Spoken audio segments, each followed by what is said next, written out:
Ladies and gentlemen, may we request you to come back to your seats? We are almost ready for the next session.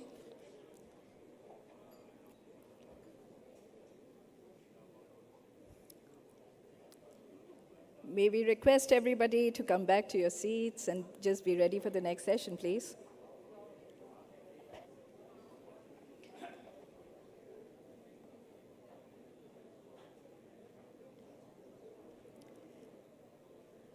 Our esteemed panel will be on stage very soon.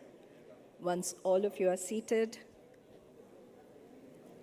And we are welcoming our esteemed panel. Very welcome and namaste, Mr. Rohit Java, Professor Rick Roy, Professor Rishikesh T. Krishnan, Mrs. Helen Brand.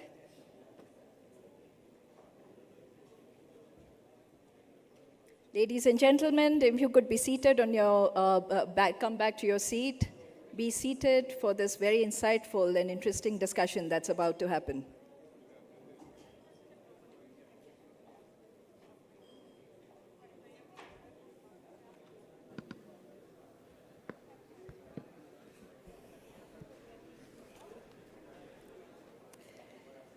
Our chair and moderator for this discussion on building business leadership for a transforming world is Mr. Rohit Java. He is the Managing Director and CEO, Hindustan Unilever Limited, and President, Unilever South Asia.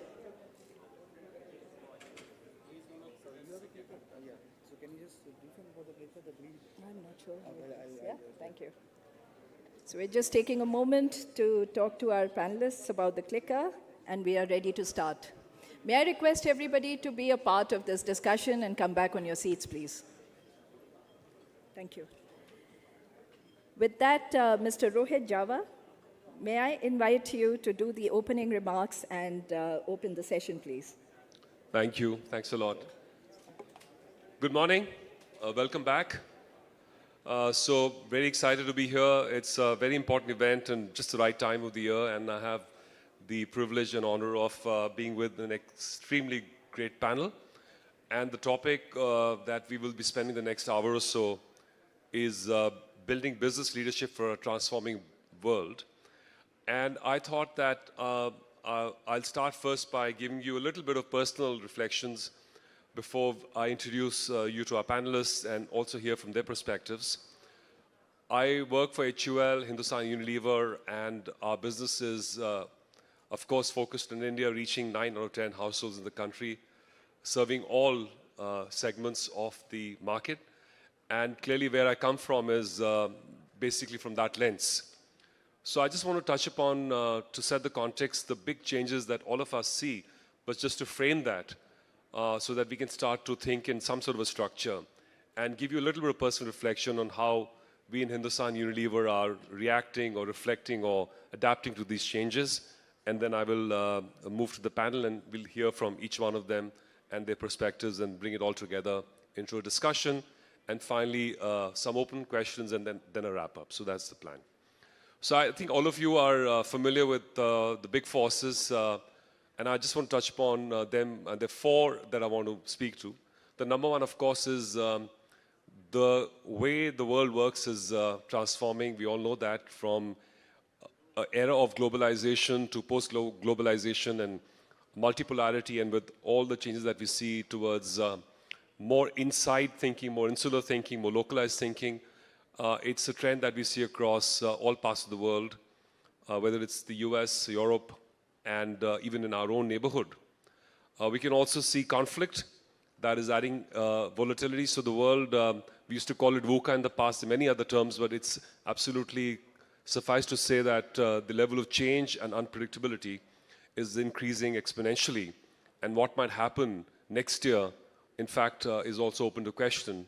And with the change in, of course, the leadership in the US and how it will bring the impact on tariffs and trade and other such global platforms is for us to see.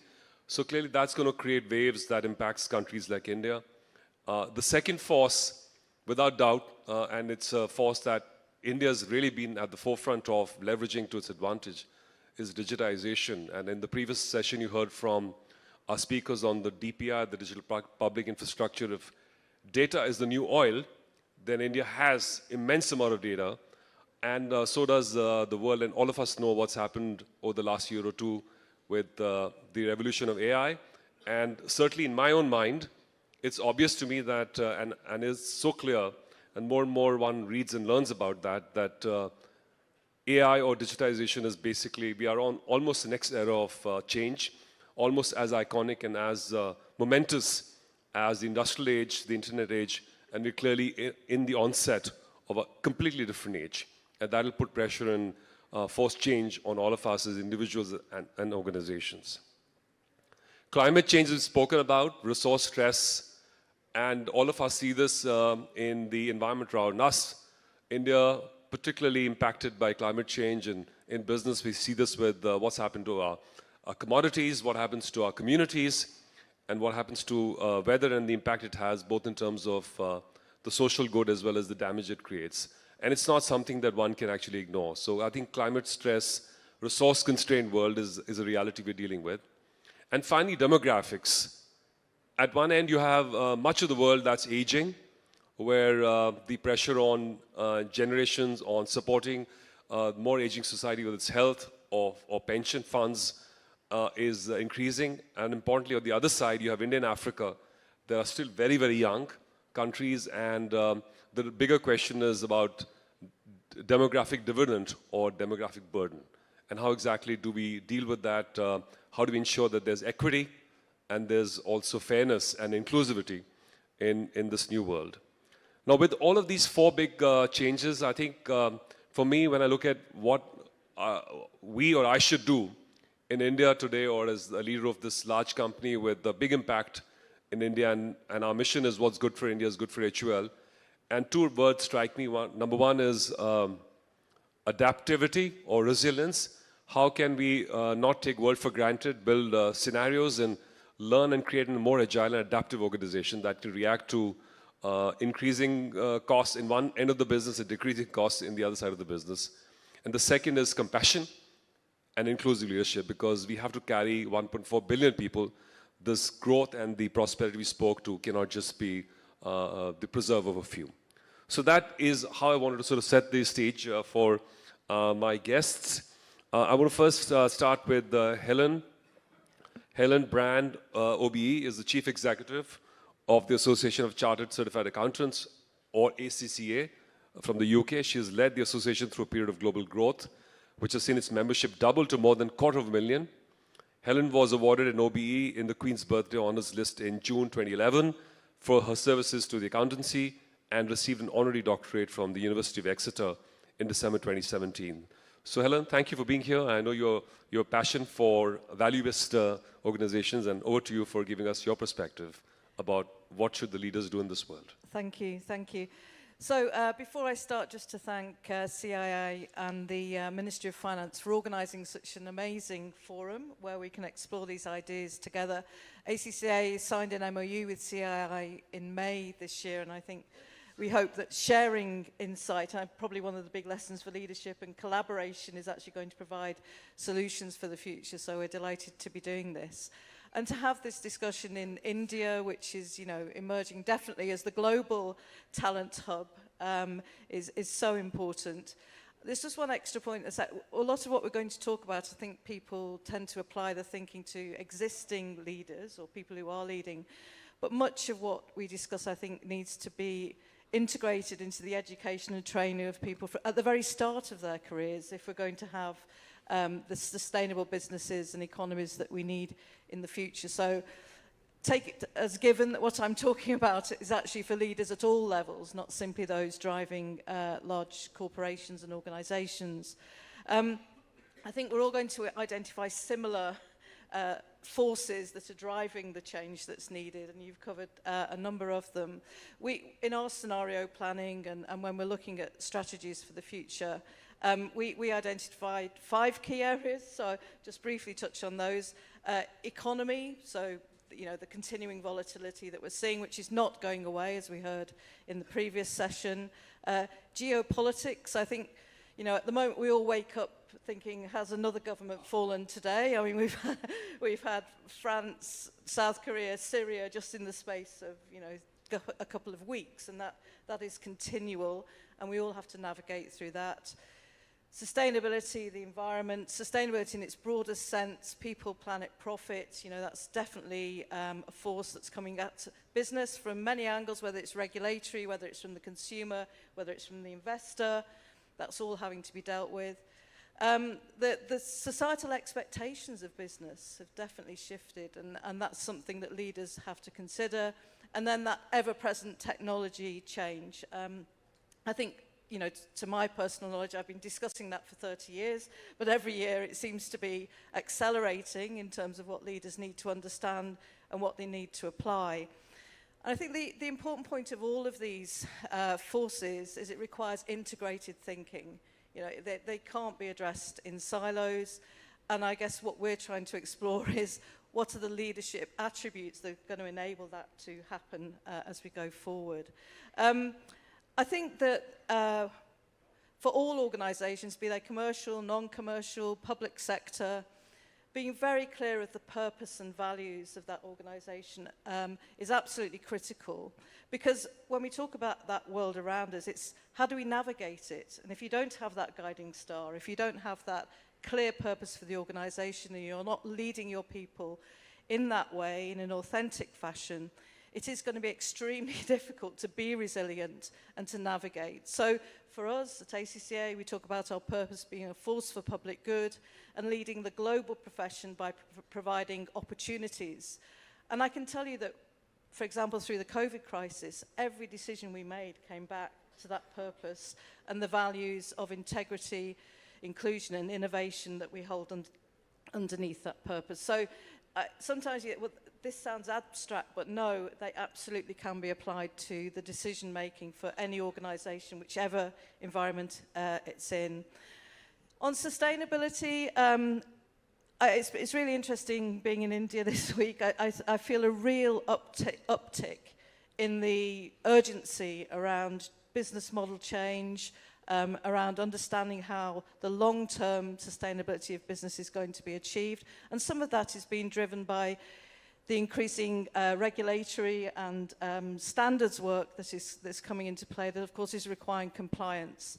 But as I always say, it's no good just coming out with a report that complies. This is about business change. So how are you going to understand the changes that need to be made in your organisation to drive those sustainable outcomes and, of course, comply with all the regulation that is coming everywhere in the world.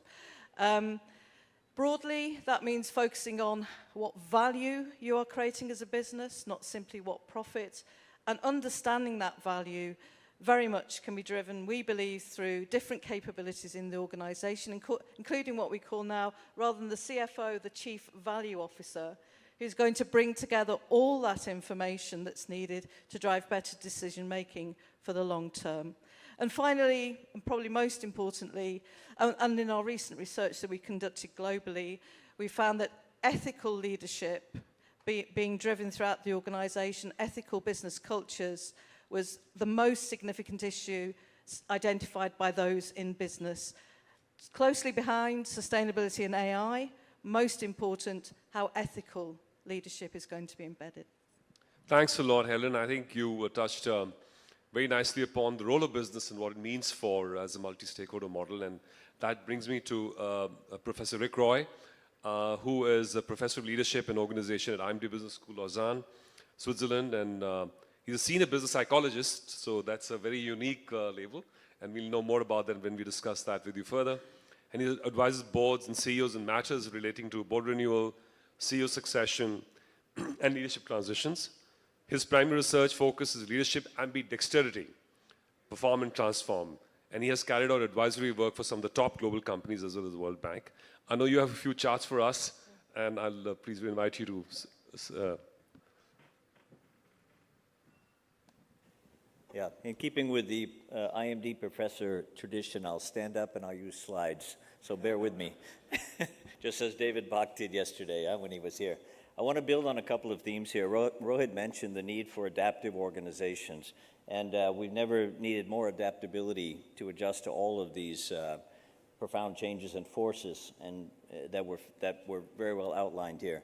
So what I want to focus on is our view on future-ready organizations that are adaptable and ready to pivot, change, and transform based on the context they're operating in, and then the type of leaders that are leading these types of organizations. So David Bach, if you attended his session yesterday, our president of IMD was here, and my colleague, Dean Misiak Piskorski, will be speaking this afternoon. And we have a few integrated themes here.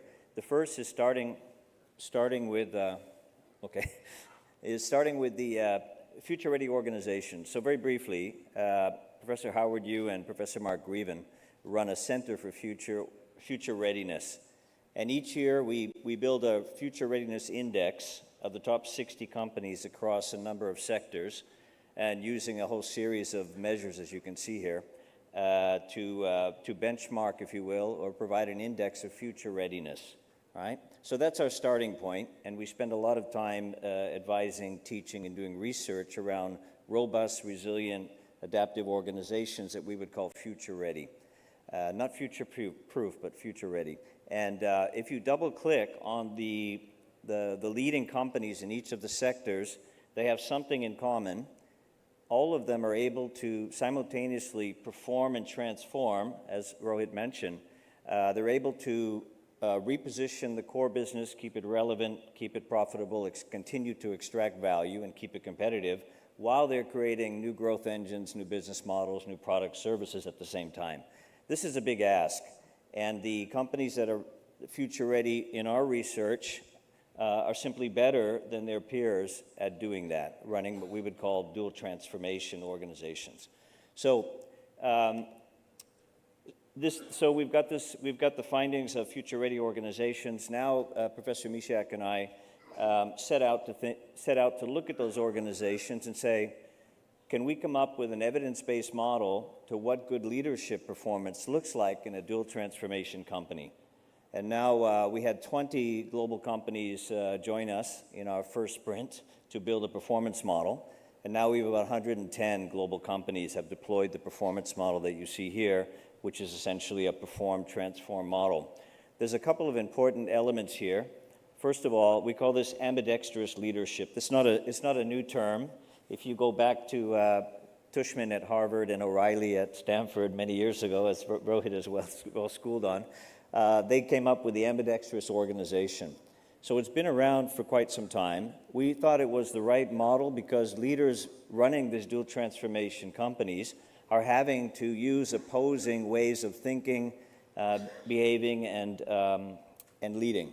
So we call ambidextrous leaders that can both extract value from the core and keep it valuable and create new value through tomorrow's organization. So first of all, that requires a set of opposing ways of thinking, leading with emotional social intelligence with more range and more behavioral range. So cognitive range, emotional social intelligence range, and behavioral range is what we found. And we also found that there are 5 distinct capabilities and 10 performance behaviors across these companies that distinguish leaders that can do this. So we've done a fair bit of follow-up on the data since we built all of our own instrumentation, so we have access to the data to look at different trends and findings.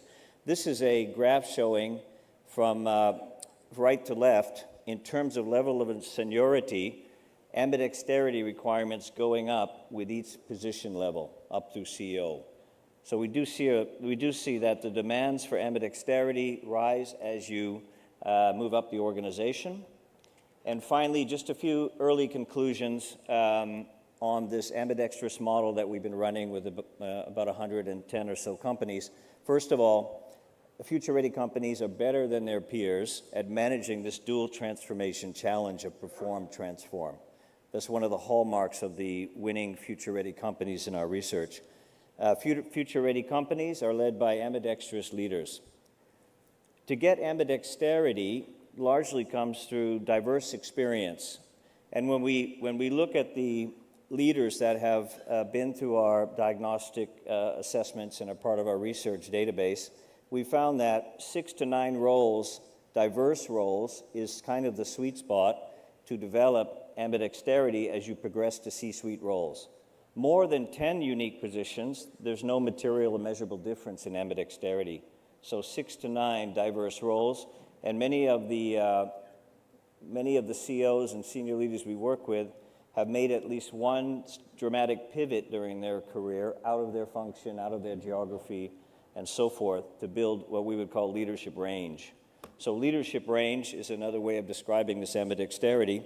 This leadership range, cognitive range, or you could call lateral thinking, social intelligence, emotional range, and behavioral range distinguish the top leaders in our research. We've done 3 rounds of performance validation showing that range differentiates across their senior peers. And this is largely working with the top 200 leaders of these respective companies. Thank you, Rick. This is really exciting. In fact, we'll talk a little bit more about that in our next segment. But let me come to Rishi. He is the director of IIM Bangalore. He has been a management academic for more than 28 years at IIM Bangalore. His primary focus area is strategy and innovation. And he has authored 2 books in innovation and has figured in the Thinkers 50 list of most influential management thinkers in India. And I think no better subject than innovation as well that we'll probe on, because if you have to transform to the future core, innovation has to be in the lifeblood of that. But before that, some thoughts from you, Rishi. Yeah, thank you, Rohit, and good morning, everyone.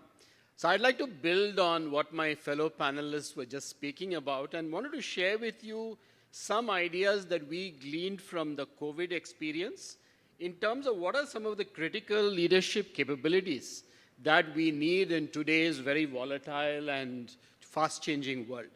I think the first one that I would underline is the importance of scenario planning. Because one thing is pretty clear, we can't accurately predict what's going to happen tomorrow, but what we can do is be better prepared for alternate scenarios that may emerge. So given that, I think if you just go back in history, you'll realize that companies like Shell, which were practicing scenario planning on a very regular basis, were very good at managing the different energy crises. And that just gives us one example to suggest that that's an important skill that the leaders of today need to build. The second important skill I would emphasize based on our research is the ability to read what you might call weak signals. If you just go back to the 2019-2020 period when COVID was on the horizon, while many of us started responding to COVID only around March 2020, the early signals of what COVID could, or the wrath that COVID could create was already, available much earlier. And those companies or those individuals which read those signals early were much better prepared. So in a way, this goes with the scenario planning that I was just speaking about. It helps you to be better prepared. Third, I think it's very obvious that your ability to do much more sophisticated risk management becomes important. Because you can't predict the future with certainty. You might or might not be able to read the weak signals, but what happens is bound to hit you one way or the other. So you better be prepared to manage the risks that will arise. And as a result, I would imagine that good leaders need to develop good risk management capabilities. My earlier speakers have already spoken about the importance of new technology, so I won't dwell on that too much, except to say that in today's world, one thing is pretty clear. Given the fact that we can't tell the future, you need to be much more agile in experimentation. You just look at all the digital companies whose services we use so often. What they really do is a lot of experimentation. They're continuously trying to figure out, should I offer this new feature? Is there something I'm missing? Can I try it out on a group of customers and see whether this is what customers are looking for? And then they're also removing certain things that maybe are not so important anymore. And given the digital environment in which all of us work, this experimentation is not only possible, but it's also fairly cost-effective. In fact, I read a very interesting article the other day which says that the role of the leader has changed. It's no longer to use his or her intuition to substitute for the lack of data, but instead it's to be the orchestrator of experimentation in the company. What that really means is the leader has to make sure that enough experiments are being conducted so that the company is well prepared to make the right changes sufficiently in advance. Many of us talk about the United Nations SDGs, and one of the important SDGs I keep hearing about is the one on number 17 on collaboration. But collaboration starts right at the organization level, and I might even say at the leaders level.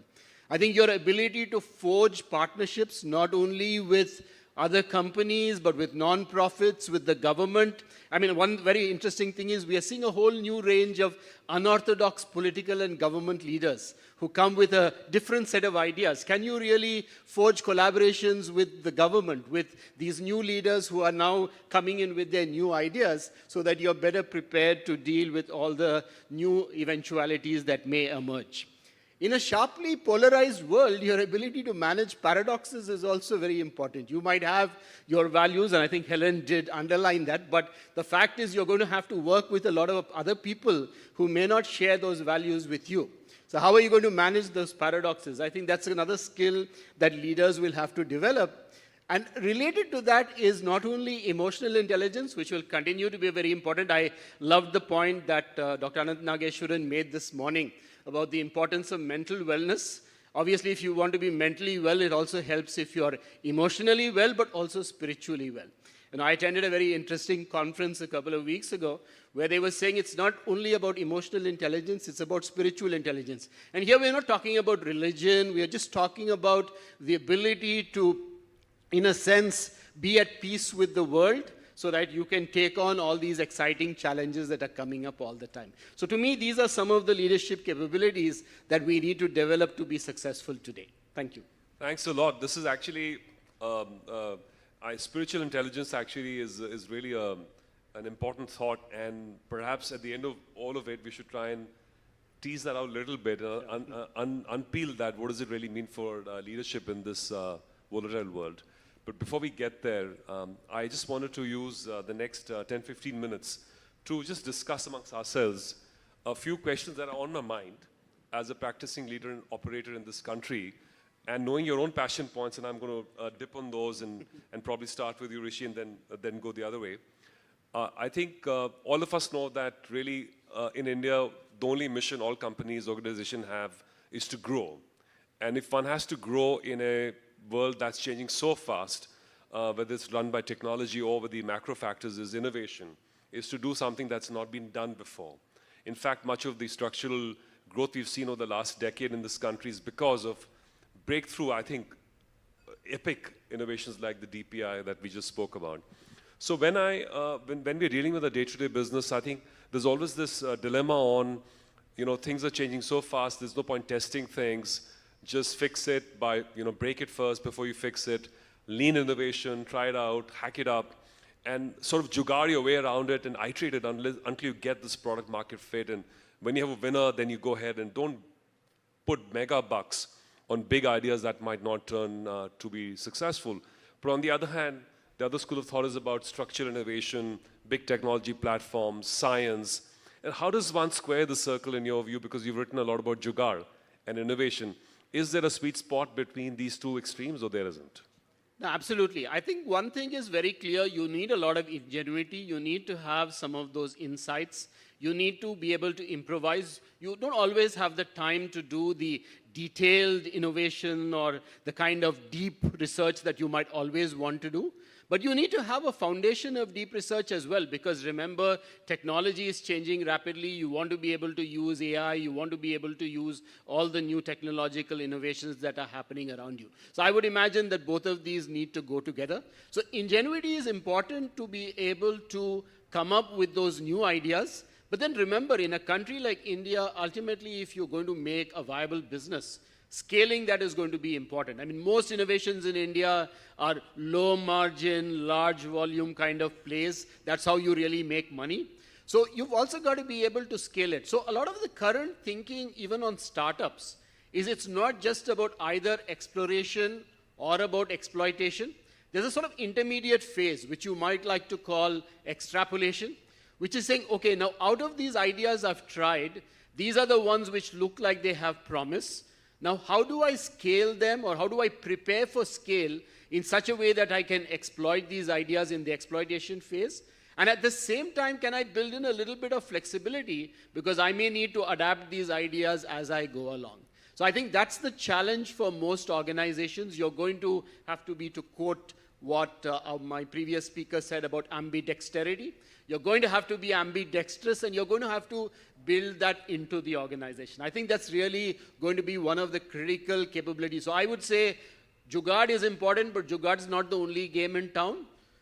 Getting things robust, scalable is equally important. And just a final comment on that. Just remember, today's customer has experienced low price, scale, and quality at the same time. And you know, in India, this goes back to the time when we all bought those original Nokia handsets. You remember they were just a couple of thousand rupees, but extremely easy to use and very, very robust. Ever since then, I think the Indian customer says, look, I'm not going to take a half-baked thing. I want a good product, but I want it at a low price. Yeah, so I think the value, which is really no compromise there. And you know, the other dilemma, and I'm sorry for foisting my own personal challenges on you. So I run this nearly 60,000 crore, $7 billion scale organization. And when I look at the future, 5-10 years down the line, I can see that the channel structure is changing, getting more organized, more digital. I can see the media has totally changed, not just in the cities, but in villages everywhere. 1 billion people you saw connected on the internet. The content is the same, although in vernacular or not. I can also see the aspirations changing. So if we stayed where we were and keep doing the same thing, we would definitely decay and stagnate. So the change is absolutely critical to get to the new place. And in fact, some things that are not as big as what I have today. But at the same time, there's a huge source of cash value serving my existing business model that I cannot ignore. And I find it very difficult sometimes to have the organization go one way or the other way. So run or change. And I know you've got the DNA of what makes ambidexterity come true. So a question to you, how do we all run and change at the same time?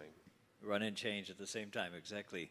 So, so as we now have experience in helping senior leaders, executives run and change at the same time, which we would call ambidextrous leadership or developing your leadership range, the number one factor is experience.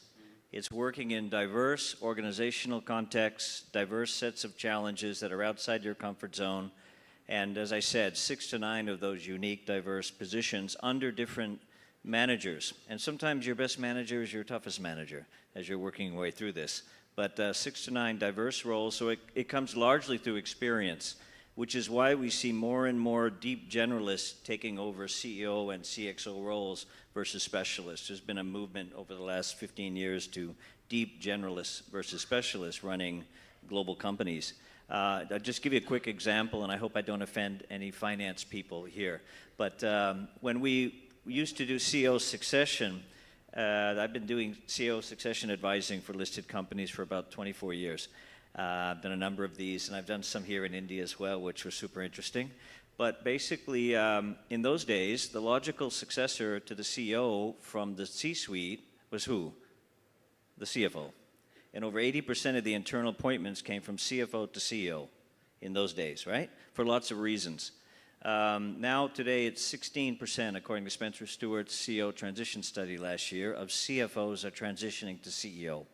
And our hypothesis is that perhaps they don't get enough range and experience outside of finance as they were coming up to run dual transformation organization. So now the internal appointments that are going from corporate officer to CEO are largely from commercial, presidents running large complex businesses and regions, chief operating officers who have broad complex remits.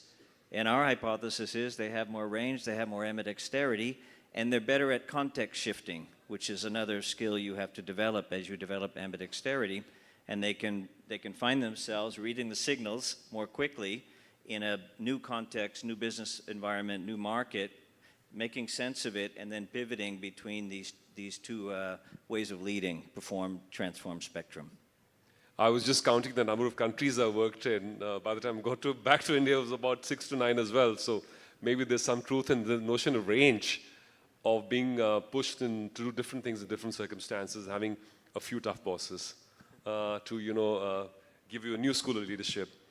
And one thing that I noticed as working for Unilever, because we called out in 15 odd years ago, the company with Paul, who brought us back to the notion of sustainability as purpose, which is true purpose of how Unity was born, but he brought it back and refounded the company back in 2009 and thereabouts, 15 years ago.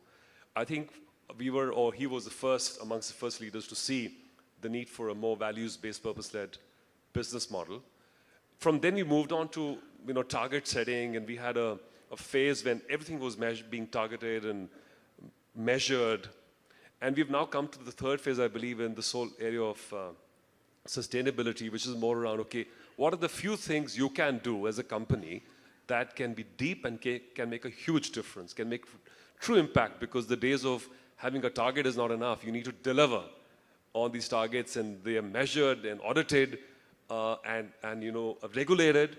So I wanted to probe you on, sometimes even in India we have the notion of what is called BRSR, and it's evolving. So when you have this polarity of commitment to a purpose-based, values-based model, the one you talked about, versus complying at the other end of a certain sort of measures, how do we make sure that the companies truly get it and are not just doing it because it's mechanical need? Thank you. And Paul was a fantastic leader. ACCA produced its first report called Environmental Reporting in 1990. So we've kind of been on the journey with Unilever in all of this, and been many iterations. I think that's a real challenge, and it comes back to a concept that the financial leaders, who we're trying to change, by the way, to make sure they do become CEOs, materiality. So I think when we first looked at the integrated reporting framework, it wasn't supposed to be overwhelming for a business. It was supposed to be, can you identify what materially your business impacts, and therefore where the change is going to have the most difference, whether that's for your people, the communities you work in, the planet, where you're going to make the most difference. So for many organizations, actually, carbon emissions are not going to be the most important thing, but social impact might be more material to them. So I think having that broad view and being able to identify what actually matters, and then reporting that deeply and substantially is really critical. But there's no doubt that there is going to be the need for the development of skills and new capabilities in organisations. If you look at the European Union with the CSRD that's coming through at the moment, that has very broad and deep requirements on businesses to be able to both report on what they are doing materially to change, and also there will be assurance required on that reporting. A lot of that capability doesn't exist, either within businesses or within the firms who might provide that assurance. And by the way, the assurance is practitioner agnostic. So it is not going to be simply the traditional accounting and auditing firms that are going to be doing that, or individuals. It's going to come much more broadly from whether it's engineers, strategists who are currently doing that work. The one thing that's great that's going into all the frameworks, be this in China, be it in India, be it in the European Union, that there are ethical requirements related to both the reporting and the assurance. And so I think that deeper professionalism and professionalisation of individuals in business in terms of both reporting and assuring is going to give the public much more confidence. And ultimately, this has to be about changed business models that do ensure that we have sustainable economic and social environments 5 years, 10 years down the line. We saw with IFRS, International Financial Reporting Standards, many decades to get to implementation. We do not have decades when it comes to sustainability. So we have to see agility and we have to see adoption quickly. But I think that, to your point, that will be understanding what is material in your business. So I think we're in a decade of high volatility, and the communities that we serve as businesses, as leaders, have to be healthy. The communities are expecting businesses to play a big part, the government to play a big part. They're going to hold us institutions to account. So a very important point is that there's performance management needed to really make a difference to the commitments that companies have made. Unilever has chosen its focus areas of climate, nature, plastics, and livelihoods, for instance. But at the heart of all of that has got to be leaders who truly believe in authenticity, in making a difference, being good for the communities. Because unless the values are fundamentally rooted to that level of, let's call it responsible capitalism or inclusive nature, it's not really going to be good enough to just measure things. Yeah. And if like I a could scale. just say one important point in all of this we hear time and again through our research is the ability to attract talent to businesses to achieve. That's a huge issue for all organisations at the moment. If you're not doing this properly, you'll be found out, and actually the talent attraction and retention will become more and more difficult. So I think that there's always enlightened self-interest in all of this, isn't there? But I think that talent acquisition point is also critical in getting it right. Brilliant. I think this gets me to you, the people that you spoke about, and I think we'll open this up for a few questions to my co-panelists, and I think there'll be someone here to help us from the audience for the questions. Perhaps if you could raise your hand over there, and then one could get the mic to you. I think we have about 5 or 10 minutes and then we'll try and wrap up and leave you with some big thoughts from each one of us. Yes, my basic question is that we are Just introduce very briefly, not a very long one, but Yes, I'm Anish Sharma. My basic question is that we are finding that the term is changing, from entrepreneurship to intrapreneurship.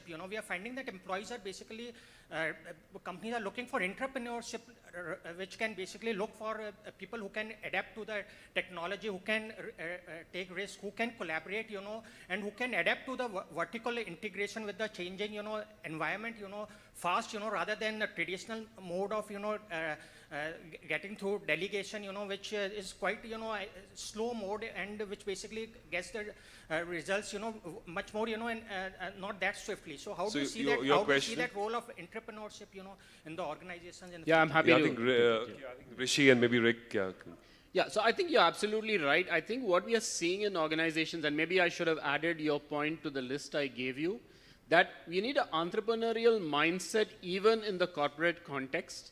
So I think sometimes we mistakenly believe that entrepreneurship means startups. Entrepreneurship doesn't mean startups. Entrepreneurship means a particular way of looking at problems, a particular way of identifying opportunities, a way of translating those opportunities into business concepts and ideas. And that's as important or sometimes even more important in established organizations, even like Unilever, as it is in a small company. And I completely agree with you. For example, at IIM Bangalore now, we have a core course in the first year, which is entrepreneurial mindset. It's not about, are you going to get into a startup? It's about, can you think like an entrepreneur? Just to build on this concept, so the way we teach, advise innovation, because innovation is a critical part both for performing in the core and for creating the new simultaneously, right? You're innovating in both parts of the organization. We call the house of innovation. And the companies that are doing it well are rather disciplined in the way they set it up, from innovation strategy to governance to resource allocation and to having a process for vetting and evaluating micro experimentation at scale coming into the organization as a way to assess potential for earnings and scale. And they've got a process for all that. It's not a random bottom-up process. And I just want to also my colleague here talked about Paul Polman and Unilever culture. It is absolutely a purpose-led organization. You can feel it in all the regions and the individuals you meet, and it drives them intrinsically. So I think it's a great model of what we talked about earlier. I just wanted to add that point, and admiration for Paul Polman. Thank you. Over right there, yeah, please. Maybe a... Good morning. I'm Sanjay Kumar. Sir, I think I've been practicing leadership. One thing I'd like to add, the leader has to focus many things, but the combination of target, team, and the trust. One of the elements we have not touched upon is the trust building with the stakeholder is one of the key priority of the leader. That's things. Thank you. Thank you. Over there, okay. And maybe have one more from this section to keep it universe in balance here. I am Sanjay Agarwal. I teach strategy planning and implementation, and I teach ethics and corporate governance. I feel, and I want a validation or contradiction of what I feel, and then if it is correct, I want a solution to it. The thing is, I notice a distinct lack of literature, case studies in the Indian context on this topic, building business leadership for a transforming world, or even on ethical business leadership. I have had to scrounge before the NEP came into being and we had a host of literature coming up. So is this perception correct, that there are lack of business studies in the Indian context? I repeat, in the Indian context, set in the Indian business milieu, which can serve as a torchlight for Indian businesses. And if it is correct, what are we doing about it? Thank you. I think Rishi, maybe you can start. And No, I think the good news is at a broad level, as many of you know, the number of case studies written on Indian companies has increased significantly in the last decade. We have multiple case houses who are not only accepting but widely disseminating these case studies. Specifically in the area you mentioned, I would probably agree with you that there are not as many as there should be. There are a few, and I think maybe we all need to collaborate to enhance that.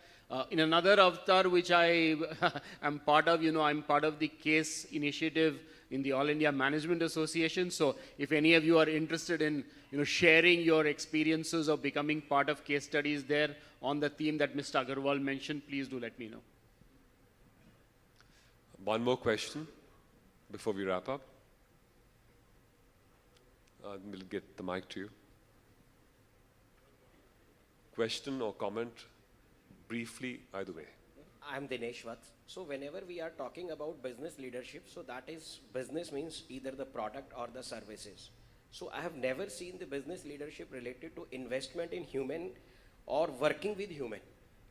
So we have seen the example of E&Y, where people are working for more than 10 hours, 12 hours, or labor also, they are working overtime. So one thing which I have found, that there is no awareness or no material to work with the last person or to work with the person who really needs that stuff. Maybe if I can just comment, I think this is the importance of the S in ESG, isn't it? And I think there is an increasing focus on that. And ultimately, you're going to have that rounded combination in order to meet the requirements both of business sustainability and of compliance that's coming down the line. I think there is work being done. If I just give an example, we've been looking at how the finance function can drive living wage considerations within an organisation. So I don't think that would have been top of mind as a topic that we would be exploring, say, 10 years ago. But now we absolutely understand that in order to, live up to the expectations of the S in ESG, that's the kind of work that needs to be done. Can I just add a point here? I know if you just look at long-lasting companies, you take, for example, the Tata Group. I think Jamsetji Tata was one of the pioneers of a shorter working day and working week. Surely that has in some way contributed to the longevity of the Tatas. Take Unilever as an example. The founders, or at least two of the founders of Unilever, when you go back about 100 years, they were again very instrumental in creating good working conditions for workers in the United Kingdom at a time when factory working conditions were terrible. So I think if you look at the companies that have really succeeded over a long period of time, the answer is right there. I mean, those guys have certainly cared about people, and they have woven that into the fabric of the organizations they created. Just two quick responses to the first about, if I understand the question behind the question, is about pressure, workload, resilience for all employees. Because let's face it, every year the stress level and demand level, role demand level goes up, right? It doesn't generally go down for most of us. And our view on that is about creating bandwidth and unlocking some energy and capability from your team, your organization. So many of these future-ready organizations have shifted from a hub and spoke to distributed leadership model, where they are giving more decision rights, authority, capabilities to the teams and organizations below them, which then in turn has this lift effect as you work your way down, and they have more range, they have more impact, they have more empowerment, and they're also growing. So there's a virtuous circle here of distributed leadership. in the organization. You know, I think distributed leadership is almost inevitable when you connect it to the other point that Rohit made right up front, which is about geopolitics. You know, we went to this globalized kind of business model, but now if you're going to work within the constraints of geopolitics, you're going to need distributed leadership to manage your businesses in different geographies. In fact, I think one of the sources of motivation of people, I mean, when you feel most energized is when you think you have control over your agenda, when you're empowered, you have the authority, decision rights. When people feel controlled or driven or directed too hard is when you lose motivation. So people work really hard because they want to or they love something. It's a work of art, it's a matter of passion. Great things get done when you really put your soul and heart in it. So I think somewhere when you create a value system or a culture where people want to, are willing to put soul and heart of it, you don't control them by time clocks or any form of controls. It's self-perpetuating. That's the kind of organization, frankly, that one has to lead in today's day and age. There's no way sitting in my role, I know what 20,000 more people are doing every day. They have to be, it has to be intrinsic, is my belief. And that does take some decades of value building. This sort of brings us to the wrap-up session. I just wanted to maybe start from Helen and go this way, and I'll come to close. And if there's one thought you'd like our audience here to be left with, what's that one idea or key takeout for leadership in this changing world? I think if there's one thought, very simply put, is if we want future-ready organisations, you're going to have to lead future-ready people. And the investment you make in your people is going to be absolutely key for the future. So invest in the capital, human capital.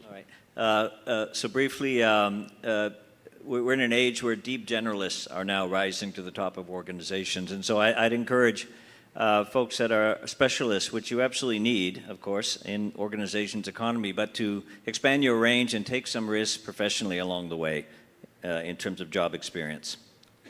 Thank you. Range it is. You know, while technology and AI may do a lot of things, I think finally the key contribution of the human being is going to be creativity, innovation, and bringing in the human element. So that's really what we should be focusing on, given the rapid advancement of technology in many domains. Do you want to touch upon spiritual leadership, since I asked that? I will end with it. Like, what do we do to be spiritually sound? No, I mean, it's a challenging subject, but I think basically what it means is we need to be at peace with ourselves. We need to be at peace and in harmony with nature. And we need to, have a sort of broader sense of, how the individual human being is really small in the overall sense of the cosmos. And, therefore, we should also have some sense of what we can do and can't do.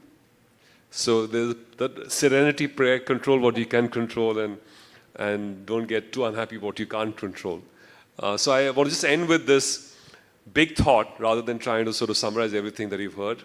But really it's all about what is inside us rather than what's outside us. Thank you very much for listening to us. It's been a pleasure having such an honorable community around me, and thank you very much for the attention. Thanks. A big round of applause for that very provocative and engaging session. Thank you, speakers. Thank you so much, Mr. Rohit Java. May I request a memento for our moderator, Professor Rishikesh, if you could hand that over.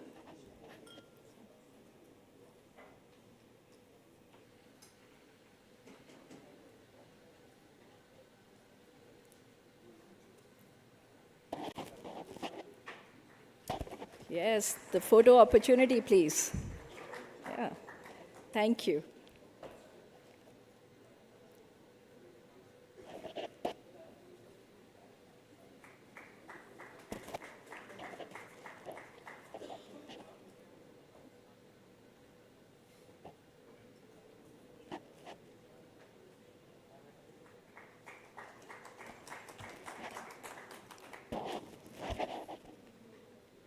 Thank you again, and everybody in the audience, our very esteemed audience, thank you for being such a good audience and encouraging our speakers and being so engaged in these discussions. Thank you very much again. So.